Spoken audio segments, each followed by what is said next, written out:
Hey everyone, thanks for tuning in. If you're new here, consider subscribing. It really helps keep these stories coming. And while you're here, let me know in the comments where you're listening from. Now, sit back, relax, and let's get into the story.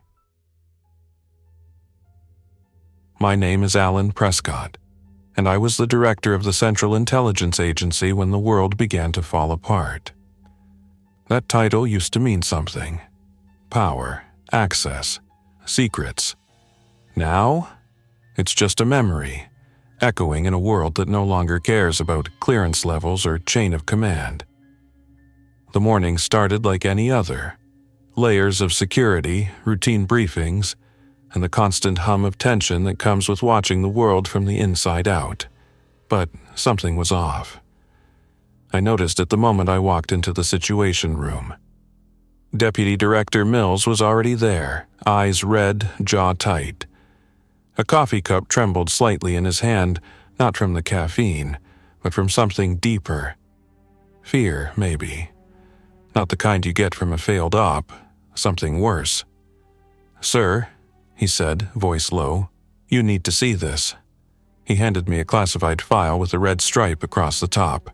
Level 7. Eyes only. Inside were grainy satellite images and timestamps, all centered on a rural sector in Eastern Europe. A small village, population under 200. Or, at least, it used to be. The final few images were blurry infrared captures. Dozens of figures moving erratically, too fast, too erratic. No heat signatures. But the worst part, the last one showed a nearby military outpost. Quiet. No movement. Cold. "That's one of our listening posts," Mills whispered. Or, it was. I kept my expression still. In this job, panic is poison. "Is it spreading?" He nodded slowly. "We think so. There are similar events flagged in South America, parts of Southeast Asia, and now..." He clicked a remote, and the screen behind us flashed to a CCTV feed. Dallas, Texas. The camera shook as a crowd rushed a barricade near a hospital. Medical staff ran, sirens screamed. Figures lunged from behind abandoned cars, moving strangely, jerky, like broken marionettes. Then the feed cut to static. We lost contact with the field team 5 minutes after that.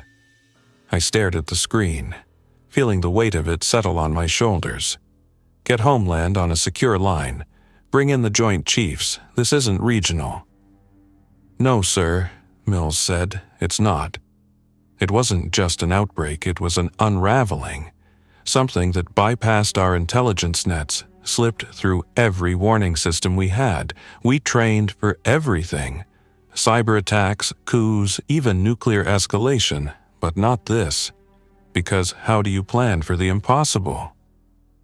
I turned to Mills. "What's our best guess?" He swallowed hard. "Some kind of pathogen. Transfers through fluid contact, but here's the thing. It's not just biological, not just a virus. The behaviors..." I held up a hand. "Not now. Containment first, analysis later."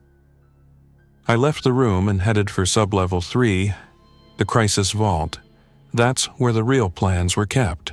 The ones we weren't even allowed to discuss unless the world had truly started falling apart. Turns out it had.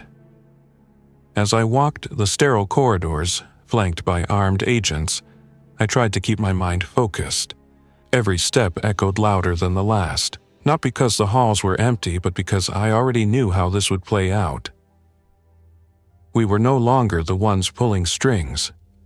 We were on the edge of something we didn't understand. And something was coming for us. The crisis vault was buried beneath 30 feet of reinforced concrete, wrapped in electromagnetic shielding, and accessible only through biometric scans. It was designed to survive a nuclear strike. We never imagined it would be used for this. Inside, the lights buzzed softly above walls lined with black steel cabinets and glowing monitors. A digital clock counted silently above the command table. Every second that ticked away felt heavier. I was joined by directors from NSA, DIA, and FEMA via secure video uplink. Most of them looked pale, sleep-deprived. Others wore tactical gear as if ready to bug out at any moment. The footage they shared confirmed our worst fears. A field team stationed outside of Minneapolis had gone dark. Drone footage revealed streets filled with motionless vehicles and scattered fires. Civilians, at least what used to be civilians, moved with unnatural speed, attacking anyone not yet turned. "We estimate full collapse of the area within 4 hours," said Director Lang from the NSA. "It spreads faster than anything we've modeled." I leaned forward. "What about the airborne hypothesis?" "Negative," she replied. "No sign of transmission through air. All cases are direct contact, bites or scratches. But once someone's infected," she paused, "they change in under a minute." A minute. I let that sink in. No warning. No recovery window, just transformation. We had less time than I thought. The protocols in the crisis vault were brutal. Containment over preservation. If an outbreak reached any of our Tier 1 cities, the standing order was to deploy firebreak units, teams trained to cut off entire zones by any means necessary. And I mean any means. I keyed in my override code, opening a secure case labeled Project Duskfall. It contained a satellite-triggered communication scrambler designed for blackout scenarios.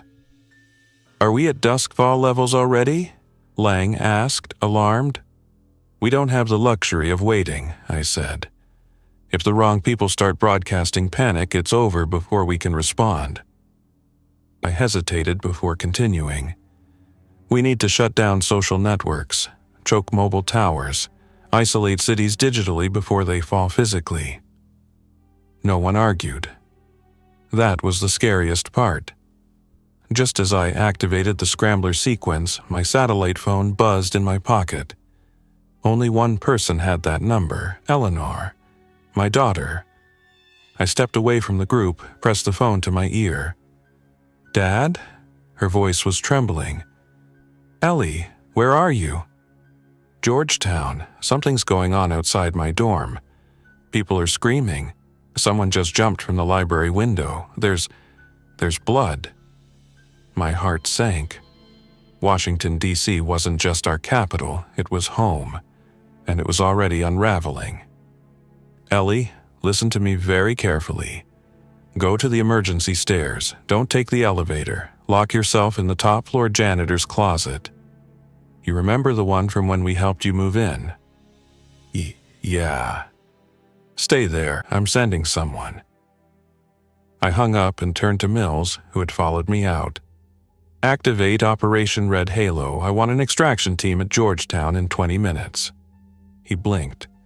"But sir, if DC's..." "I don't care. She's my daughter." He didn't argue, because in that moment, I wasn't the director of the CIA, I was a father. I returned to the table. "Lock down all major city transport, planes grounded, trains halted, highways restricted to military only. If anyone asks, blame a cyber attack.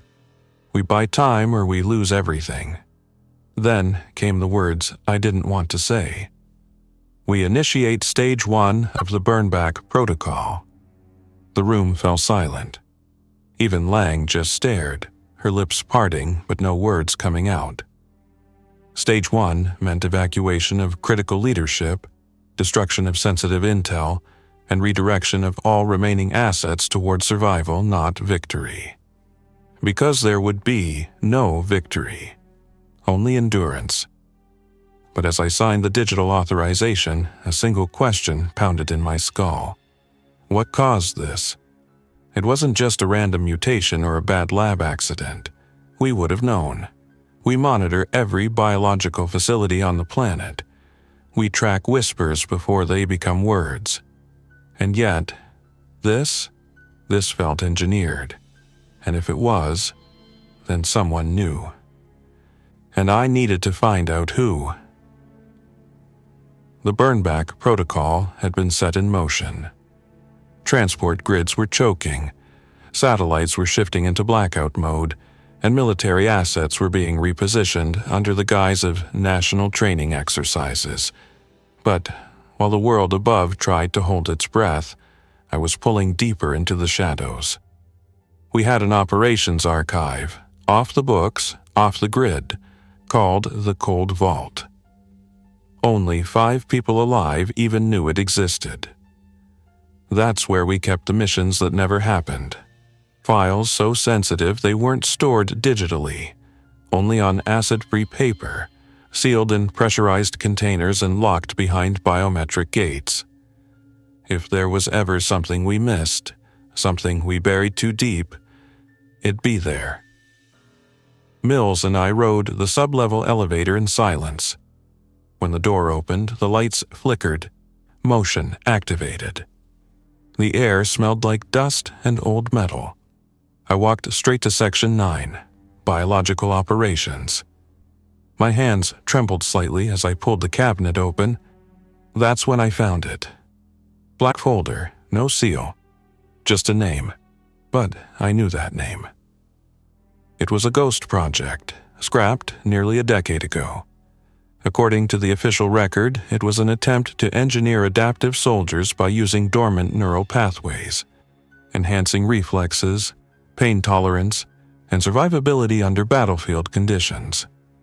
Unofficially, it was about reanimating dormant cells, bioelectrical stimulation, keeping muscle tissue moving long after biological death. The project was halted after an incident in a remote Alaskan facility. At least, that's what I was told. But the photos in the file told a different story. Frozen bodies, twisted, clawed, their mouths contorted in impossible shapes. The report noted violent reanimation with no higher brain function. The final page was a shipping manifest. 1 sealed canister. Destination: Private Research Lab, Prague. Date: March 4th, 2013. I stared at it for a long moment, then checked the next entry. Recovered canister reported stolen. No suspects. Case closed. Except it wasn't closed, it was just buried. I slammed the file shut and turned to Mills. Get me everything on Corvus. Lab staff, leadership, handlers, anyone who touched this thing. Start with private sector contractors. Mills hesitated. Sir, if this connects back to us, it does, and we need to own it, quietly. He nodded, already pulling out his tablet. I moved to a nearby wall panel, opened a hidden safe, and withdrew a red case containing an emergency comm unit. Direct access to Site Echo 7. Echo 7 was our last resort. A mountain bunker in the Rockies, self-sustained for 5 years, staffed by black-level analysts and biospecialists. I keyed in the emergency code. The line crackled, then connected. A woman's voice answered. Calm. Controlled. Echo 7 receiving. This is Director Prescott. Patch me through to Dr. Imogen Rail. Pause. Director, are you sure? Yes. Now. Imogen was one of the original minds behind Corvus. She disappeared after the program was shelved. Rumor had it she left due to moral concerns. She appeared on screen a moment later, pale, tight gray bun, eyes like frost. Alan, she said flatly. I wondered how long it would take. You knew this would happen. She didn't answer. What was Corvus really? She took a breath. A mistake. That's not enough. She looked away, then back at me. We weren't trying to make soldiers. We were trying to solve death. I stared. Imogen continued, voice low. Reanimation without decay, neural continuity through synthetic impulses. But we miscalculated. The reanimated subjects couldn't be controlled. They responded to movement, sound, warmth, driven purely by instinct. We destroyed the test sites, buried the data. Not well enough. I told them it wasn't secure. that the prototype was still active. Prototype? Her lips thinned. It wasn't a formula, it was organic, a spliced parasite with programmable traits. And if someone got hold of it, they did. She closed her eyes. Then we're too late. I clenched my fists. How do we stop it? Imogen looked up, her expression empty. You don't. Imogen's words echoed in my head long after the screen went dark. You don't. I'd heard that tone before. The voice of someone who had already accepted the end. But I wasn't there yet. Not while my daughter was still out there. Not while I still had pieces left on the board. I raced back up to the crisis command deck. My comm link was already buzzing. It was Agent Ramos, head of my personal security detail. He'd been tasked with the Georgetown extraction. "Sir," he said, voice strained. We reached the campus. Situation's worse than expected. Entire blocks gridlocked. Vehicles abandoned, people on foot, screaming, some attacking others. We're trying to get close, but the line cut. Static. No confirmation, no location, no eyes on Ellie. I stood frozen for half a second, just one. Then I turned to Mills. "Where's the Blackbird?" He blinked. "The prototype?" "Yes. That's off record, even for most of us. It hasn't been flown in years." "Good. That means no one will expect it." The Blackbird wasn't a plane, not really. It was a high-speed tactical drone with enough room for 2 passengers and an operator. Built for deep entry and high-risk extraction. It could land on a rooftop and be gone before anyone blinked. "Prep it now, I'm going in." Mills stepped forward, alarmed. "Sir, you can't." "I can, and I will." I wasn't leaving my daughter behind, not to this. As Mills relayed the command, I keyed into the backup surveillance feed. Georgetown was chaos. Cell footage had already leaked despite our best jamming efforts. Shaky clips of people tearing through hallways, lights flickering, screams that cut off too soon. And in the middle of it, the dorm tower. I zoomed in. Top floor. A faint movement inside the janitor's closet window. She was still alive. The flight crew got the Blackbird ready in under 5 minutes. I strapped in beside the pilot, Agent Khoury, one of the few people I trusted without question. The drone lifted silently into the sky, avoiding major air corridors. The city below was unrecognizable. Fires flickered across neighborhoods. Sirens wailed in the distance. Traffic lights blinked pointlessly over streets where no order remained. We hovered above the campus just long enough to identify the landing zone. Rooftop, narrow, unstable. Khoury maneuvered the craft like a surgeon, touching down with barely a jolt. I leapt out, weapon in hand, and sprinted toward the access door. It was locked. Bolt cutters, quick slice. I kicked it open and started down the stairs. The hallway below was wrecked.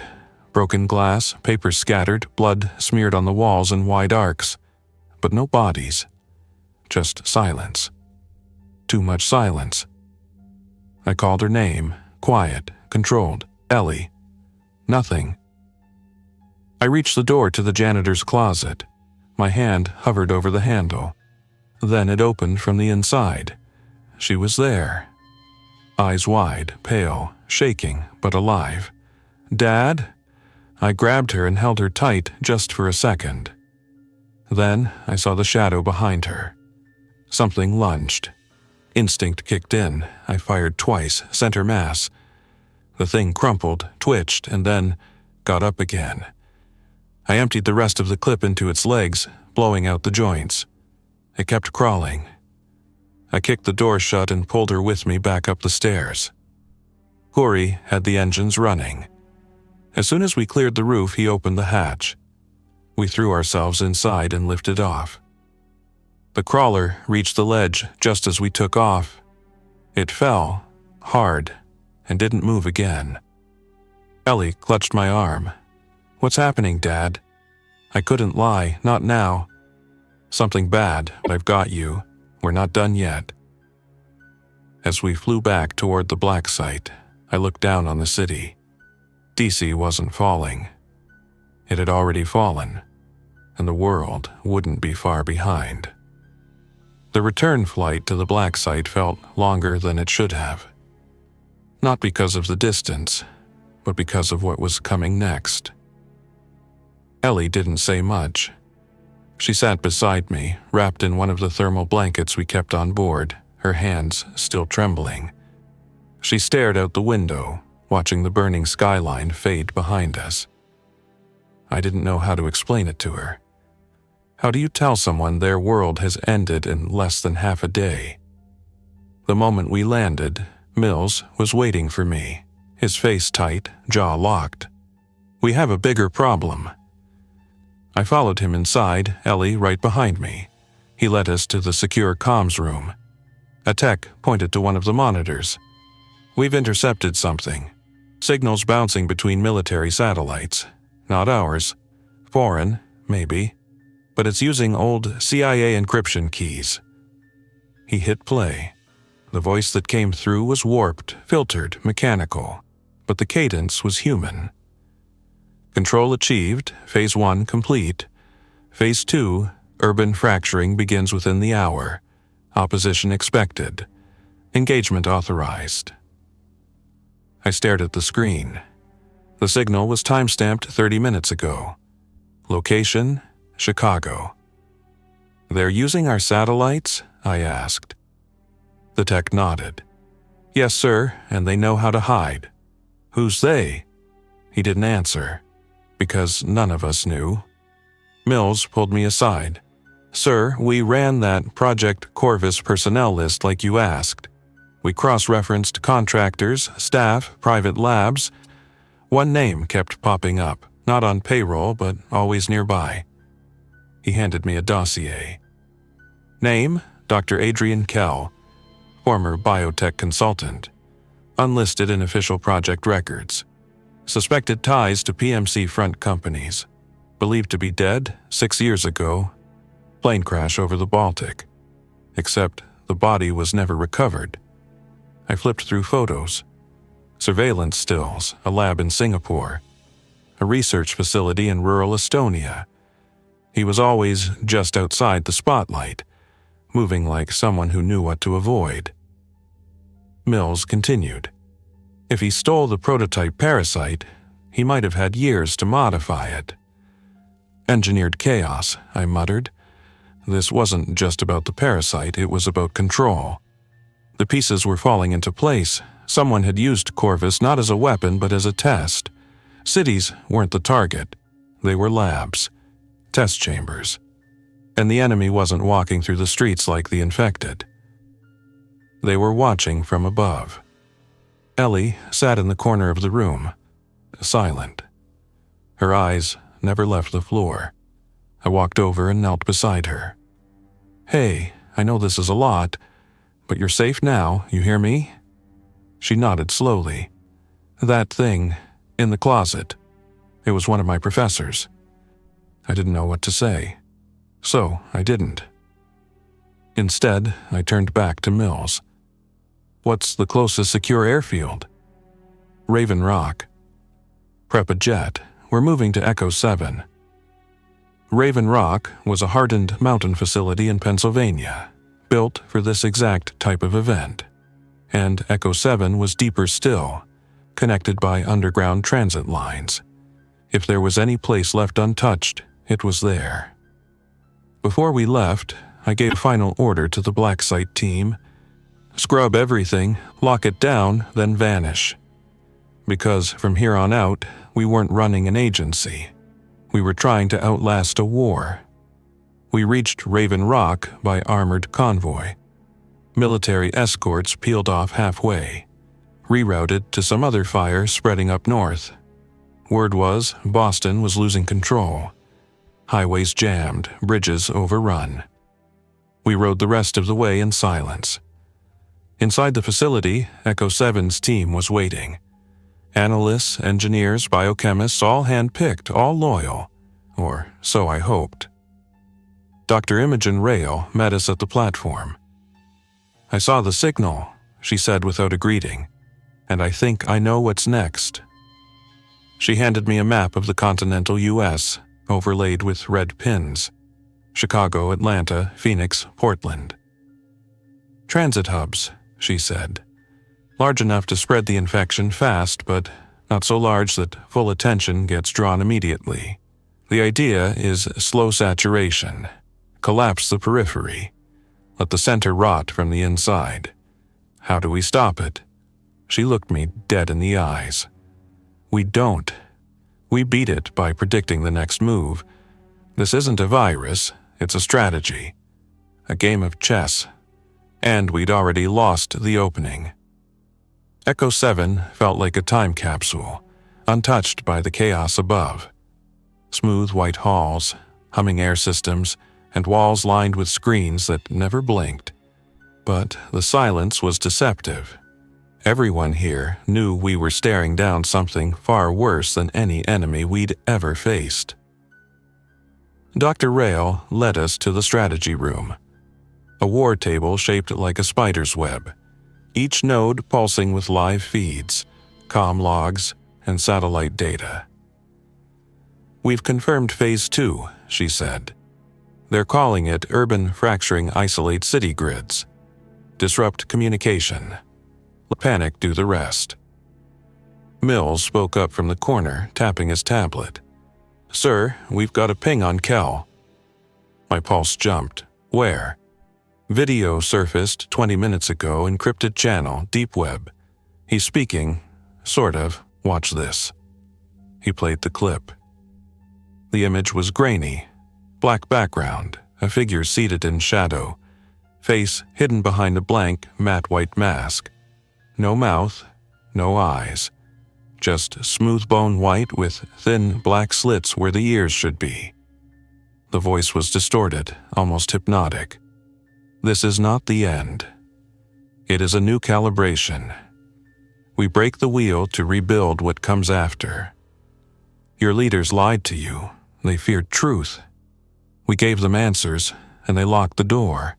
Now the door is open. And what was buried walks." Then it cut to static. I leaned against the table. "It's him." Rail nodded slowly. The cadence, the phrasing, it's his, and the mask. He used to wear something like that during stress trials. Said it helped him detach. "So he's not just alive," I said. "He's leading this." Mills turned the screen. We tracked the server upload route. Bounced through 6 dead IPs, but the last hop came from inside our own system. My chest tightened. "You're telling me he's inside Echo 7. Not physically, but he's in the network. He knows our codes." I looked around the room at the analysts, the guards, the scientists. Every face could be a leak. Every hand could be feeding data back to Kel. "Purge the system," I ordered. "Go full analog. Shut down external lines. No comms, no wireless, no uplinks." Rail hesitated. "If we do that, we go dark. No eyes on the world." Then we learned to see in the dark. Mills and I went to the internal comm vault, an old Cold War setup for hardline communication. Inside, he opened a drawer and pulled out a dusty folder labeled Cold Channel Ops. "Fallback protocols," he said. "Paper routes, physical messengers. We used these during early field wars. Never thought we'd touch them again. We're touching them now." I flipped through. Routes, safe houses, couriers embedded under false identities. One of them, Agent Roth, was stationed just outside Chicago. A deep-cover ghost.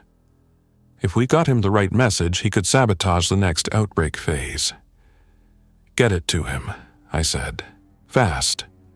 That was the plan, until the alarm went off. Red strobes lit the halls. A voice echoed overhead. "Containment breach, sublevel 6. Lockdown in progress." I drew my sidearm. What's on sublevel 6? Rail paled. That's where we stored the last active sample. Corey and I took the elevator down manually. No auto-routing. When the doors opened, the floor was already a disaster. The security team was down. The walls were streaked with handprints, red, brown, something else entirely. One body was still twitching. His eyes were open, not blinking, and worse, he was whispering something. Corey crouched near him. "Sir," he's repeating the same word over and over. I stepped closer. The man's mouth moved, barely audible. Just one word. Calibration. Calibration. Calibration. Corey and I exchanged a look. We moved deeper into the lab. That's when we saw the door. Blown inward. Not forced overridden from the inside. Inside the chamber, the sample chamber was empty. But the restraints were melted. Not broken. Dissolved. And next to the shattered glass was a single phrase scrawled on the floor, written in something too dark to be ink. "The prototype has awakened." The doors to sublevel 6 sealed behind us with a thud. I radioed the command deck. "Initiate sterilization protocol. Contain this floor, no one in or out." Corey and I stood at the edge of something we weren't trained for. This wasn't espionage. This wasn't politics. This was science twisted into something primal, something alive. The prototype parasite had been stored in a pressurized bioshield, a glass tank within a reinforced vault. The fluid kept it inert, monitored constantly. Triple failsafes. Now, all that remained was an empty cradle and streaks across the walls like oil mixed with blood. I turned to Corey. "Thermal?" She checked the handheld scanner. "Something's still down here, moving slow, not human body heat."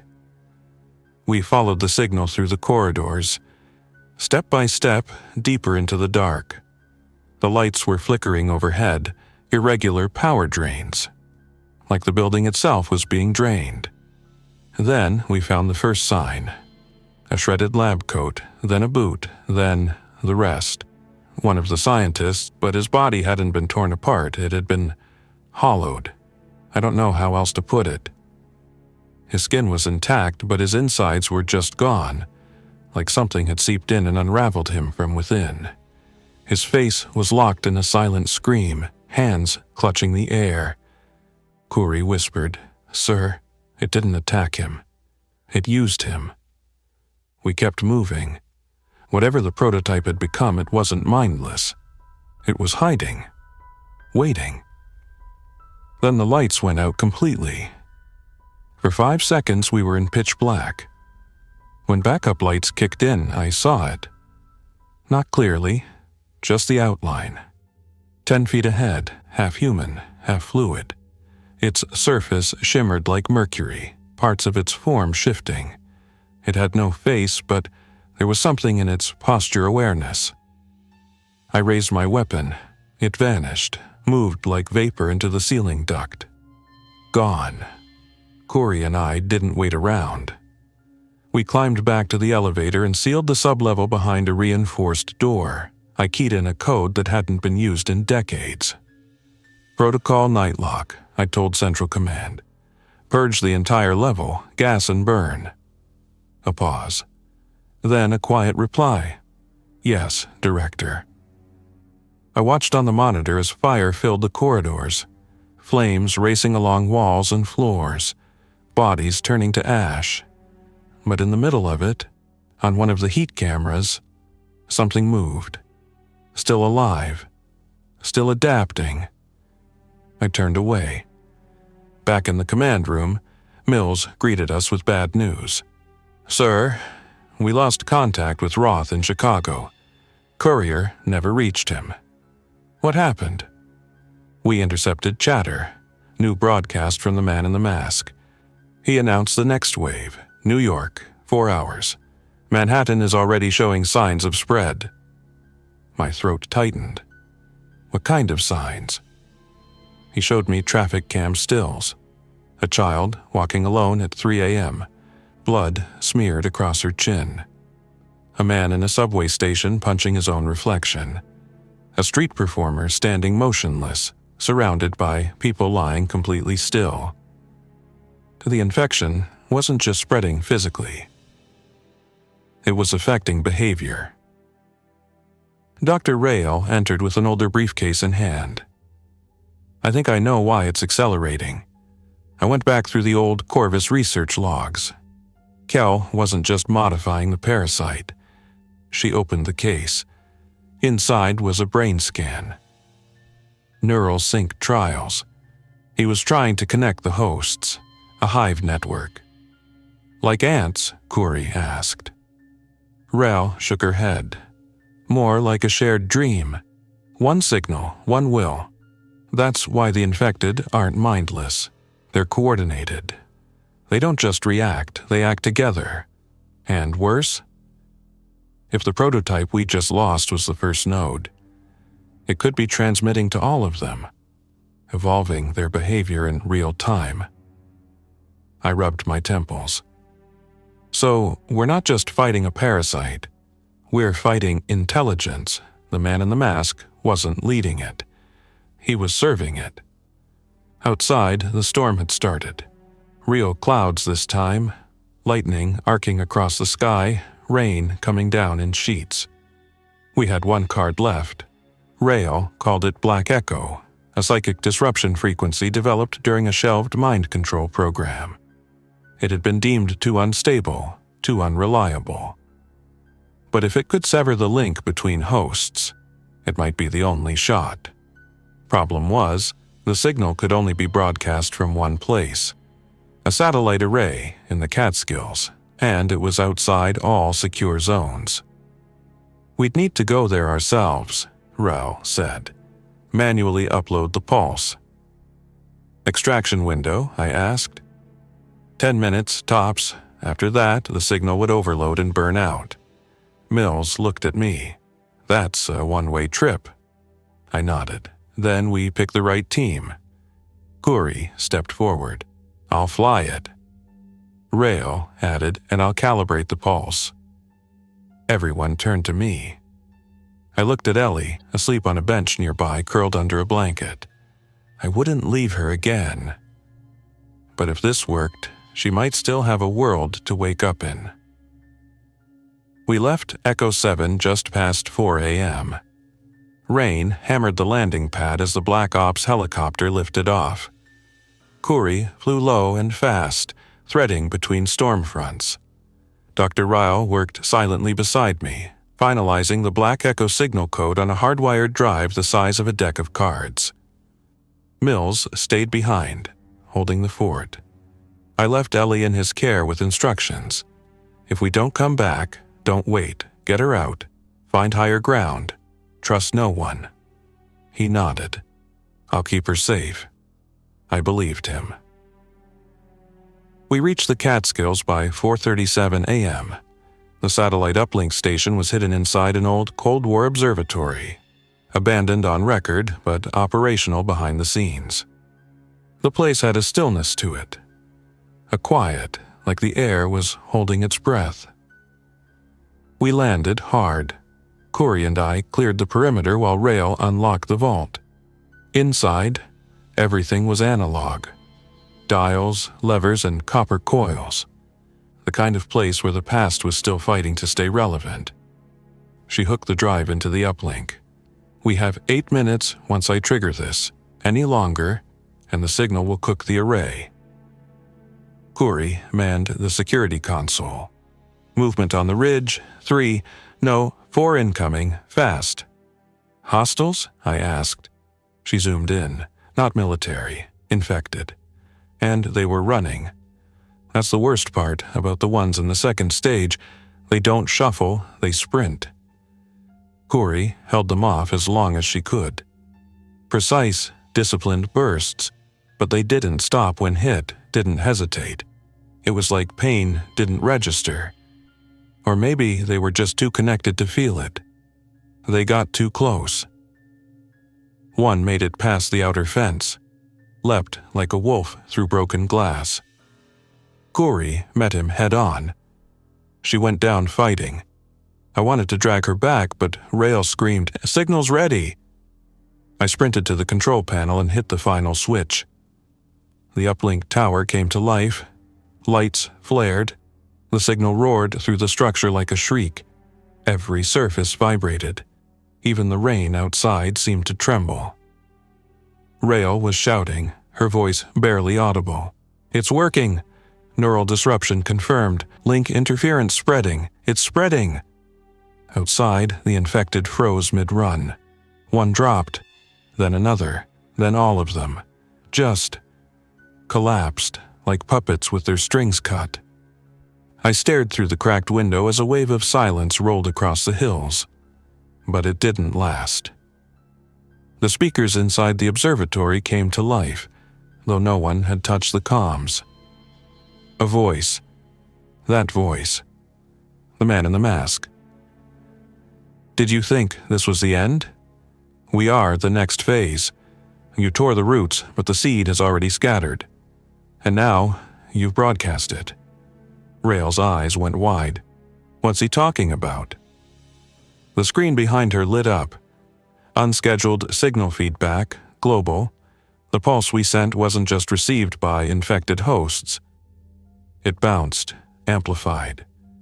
Reflected by towers, satellites, hidden nodes we didn't even know existed. We'd sent our scream into the dark, and something had heard it. The rest of the story is chaos. We got out, barely. I carried Rail out of the facility just before the system fried and collapsed the tower. She'd taken a hit from the signal, her ears were bleeding, but she was alive. A covert extraction team found us. Mills had relayed our position using a fail-safe drone beacon. We made it back to Echo 7 by 5:40 a.m., 12 hours. That's all it had been. Just 12 hours since I got the first call in my office, sipping lukewarm coffee. Now the world was changed. Here's what I know. The Black Echo signal worked, but not like we planned. It disrupted the link for most infected within the initial radius.